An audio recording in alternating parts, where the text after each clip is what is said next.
Hey everybody, it's Ann back in my kitchen coming to you live on a Thursday night because my Friday night is kind of crazy. So I thought we would come on tonight and talk about taco salads and watermelon margaritas, because when the day started today, it was so hot and steamy out, and I was trying to think of something that would be fun and easy to cook, that's simple, that doesn't heat up the house. And so maybe you guys do taco salads too. So I'll just show you my family's version, and then I would love you to put in the comments your taco salad versions if you do that. And I used a variety of products really just to make the time quicker, but I want to talk about a couple of them as we put the rest of this salad together. So first of all, I'm just using heads of romaine lettuce, washed one head.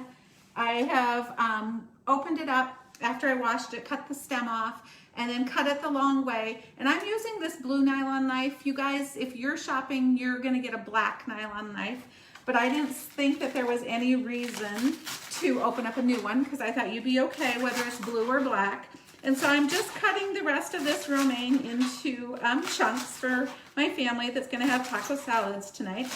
And then I'll tell you a little tip we've learned at the end about if you make a big batch of this and you want it to last a couple days. So I'm just gonna add the rest of the lettuce here to my bowl with my nylon knife.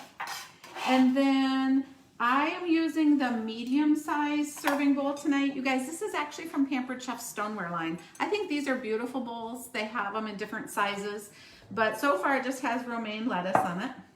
And then I browned up just 1 pound of ground beef.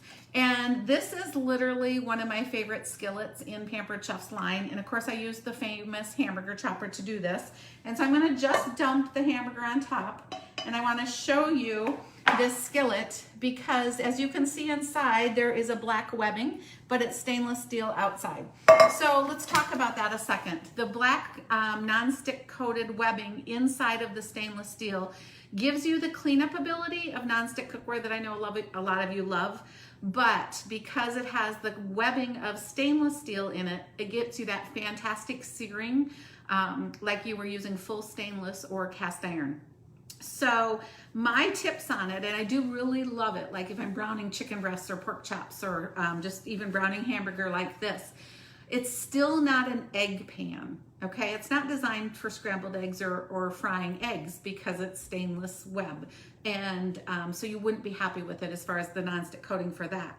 But for true recipe cooking, it's fantastic. And it comes in a couple different sizes. You can use it on gas or flat top stoves. And you know what? Cookware is a little bit like our famous air fryer back here. You can certainly shop with us whenever you want and buy it, but you can always host and get it for half price. It's one of the best deals out there. So I just wanted to mention that. It's actually called stainless steel non-stick. So hopefully that'll help. And then I have one of our microplane graters here. And this is what I have, some chunks of cheddar cheese that I put in the well. And I'm gonna grate some fresh cheddar cheese because it is so much better using blocked cheese than buying cheese out of a bag, as most of you probably realize already.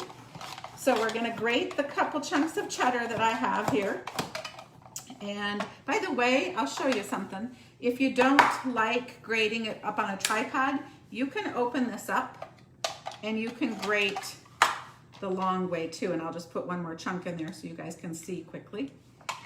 And the reason I use the slide is because you guys, this is like razor sharp. If you don't, you will probably lose a fingernail. So just a hint for all my cooking friends out there tonight. So grating that last chunk of cheddar and then throw the whole thing in the sink or dishwasher. Then our recipe for taco salad calls for some fresh onion and some fresh bell pepper. And the recipe that we wrote that's in Second Harvest, it actually uses a green pepper. But you guys, I'm all about using what I have. And I had a piece of red pepper left and I had partial onion left. So we're just gonna use it. And I'm gonna put it in the manual food processor just because it saves me a ton of time. And if you use a processor like this, it doesn't use any electricity. It just uses your own muscles. Make sure you have the blade sitting down in there, and then you literally just pump.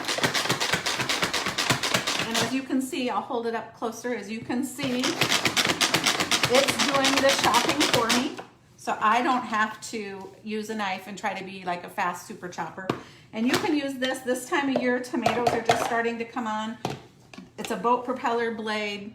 You could use this to make fresh salsa of all kinds of things too. So we have peppers and onions that we will add on top of our salad. We also have a tomato that I just diced earlier before I started live with you because I thought that gets pretty boring. And I have the cheddar cheese, and then I'm going to put an avocado in it. And I want to just remind, because I know a lot of you maybe never saw this before as we were doing a party, if you have an avocado that's ripe and ready to use, to me this is the fastest, easiest way to prepare an avocado.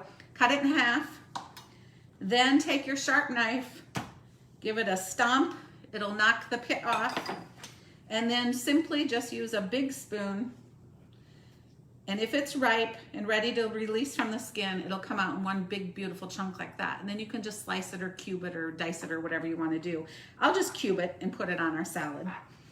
Then I've also already drained and rinsed 1 can of kidney beans, and this is part of the colander, and this is one of the bowls. And then the other 2 ingredients that go into our taco salad are Doritos, but we don't add the Doritos until we're ready to eat. And we don't add the dressing until individually people can put their own amount of dressing and their own amount of chips on. Because what we have found is this, with the vegetables all in it, this will keep for 2 or 3 days in your refrigerator. So you can eat taco salads for 2 or 3 days, and then you just add the dressing and the chips as you want to, and it doesn't get wilted and soggy that way. And our dressing is an equal combination of taco sauce and Western dressing. And I mix them in the prep bowls. These are the 1 cup prep bowls. I just mix them that way because these all have pop-on lids. So when I have extra dressing and the extra salad, I put it all in the refrigerator, and then tomorrow you can make another taco salad for lunch, or whoever was here can have it for leftovers. So it's just a huge time saver.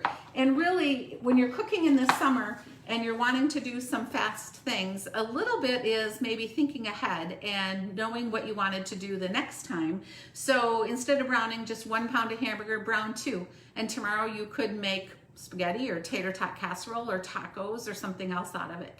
Also, if you're going to need to dice up a lot of onions and peppers for several recipes this week, I could have diced, you know, a whole onion and a whole pepper all at the same time in here, and then just portioned out what I needed for a different recipe. So save yourself some time and energy as you're cooking, and make a few shortcuts as you're going along, okay? So we're gonna enjoy taco salad tonight, but we're also going to enjoy watermelon margarita.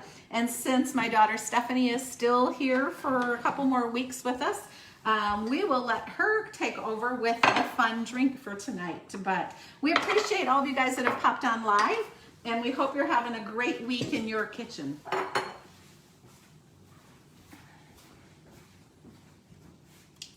Hello friends, I'm back, and like Mom said, I'm going to be showing you how to make a watermelon margarita. Grabbing my supplies here. For this you need tequila, we like Patron, orange liqueur, we will be using Cointreau, some watermelon juice. We're going to be doing kind of a shortcut watermelon margarita, but you could also puree fresh watermelon to have it that way as well. But we just got this, this is a Walmart product, but I think Simply has one as well that you can get at Target. There's a variety of different watermelon juices on the market. Got my glass, I pre-rimmed it already. You can see the salt around there. And of course we need our limes.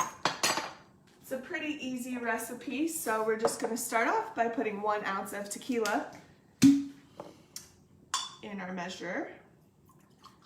I know I've talked about the cocktail set a lot, but it really is just so handy how the measurements are right along the side there. It goes all the way up to 2 ounces. Now I'm going to put in a 1/2 ounce of Cointreau.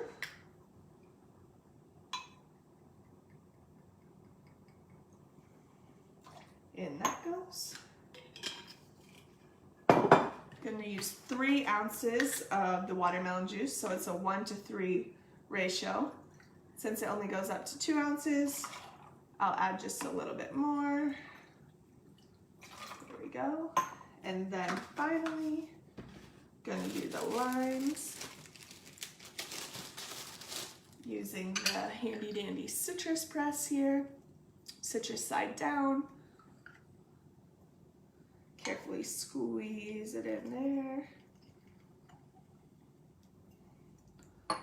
Use the other one. That was kind of a small little guy.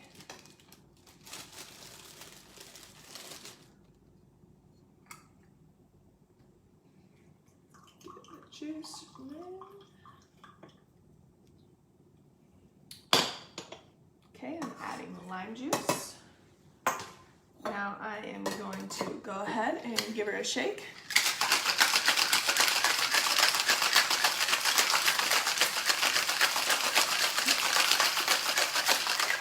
Should be pretty good. Now, going to strain it over the top and into our margarita glass here. Looks beautiful. All right, and there you have it, a watermelon margarita. So cheers, friends, and let us know in the comments what you're drinking tonight.